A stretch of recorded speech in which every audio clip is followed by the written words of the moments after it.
लाहौर से प्रिंस अल्ताफ हुसैन की रिपोर्ट के मुताबिक तहरीक इंसाफ के मरकजी रहनुमा साबिक एमएनए मियां अनवारुल अकरम में सीनियर एडवोकेट ने कहा कि मैपको पाकिस्तान की सबसे बड़ी बिजली फराहम करने वाली कंपनी है। 2 लाख के करीब घरेलू कनेक्शन की दरख्वास्त पेंडिंग पड़ी है। लेस्को के पास इसके मुकाबले में 1/4 दरख्वास्तें कम पेंडिंग है। ट्यूब वालों की डिमांड नोटिस जमा होने के बावजूद अप्रैल से दिसंबर तक कोई कनेक्शन नहीं लगाया गया। मटेरियल की शदीद किल्लत है। नाअहली और बददियानती की बिना पर बर वक्त मटेरियल की खरीदारी नहीं की गई। कीमतों में इजाफा होने का बदनीयती से इंतजार किया गया ताकि इतना ही कमीशन और कुकबैक ज्यादा मिल सके। हुकूमत पाकिस्तान और महकमा को करोड़ों रुपए का नुकसान पहुंचाया गया। मैपको कंपनी के CEO इकरामुल हक जो कि रिटायरमेंट के बिल्कुल करीब है और चेयरमैन BOD जलीलुर रहमान तरीन की बाहमी साजिश का शिकार हो रही है। बिला वजह ट्रांसफर्स और पोस्टिंग से कंपनी में उधम मचा रखा है। कंपनी का लाखों रुपए का TADA की मितमेज पैसा जाया हो रहा है। अफसरान और मुलाजमीन की कारकर्दगी मुतासिर और कंपनी के मुलाजमीनों में खौफ और आस का समा है। इन ख्यालात के साथ मियां अनवारुल अकरम में सीनियर एडवोकेट ने मलक रियासत अली गोठन सीनियर एडवोकेट के हमरा कारेस कैफे कॉर्नर के शहरी साहिवाल में एक पुरहुजूम प्रेस कॉन्फ्रेंस से खिताब करते हुए किया।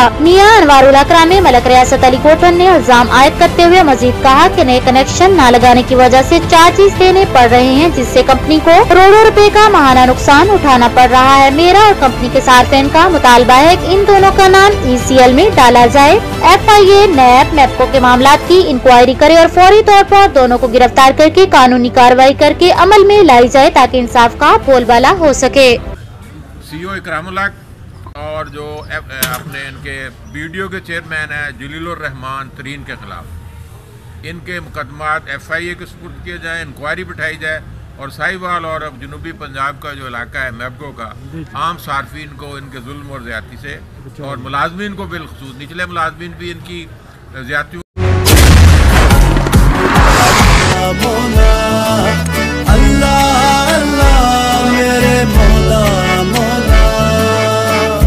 अल्लाह तू है रहमत वाला, नाम है तेरा बरकत वाला।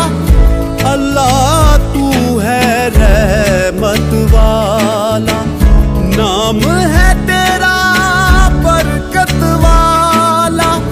तू ही मालिक तू ही रब है, मौला तेरी शान अजब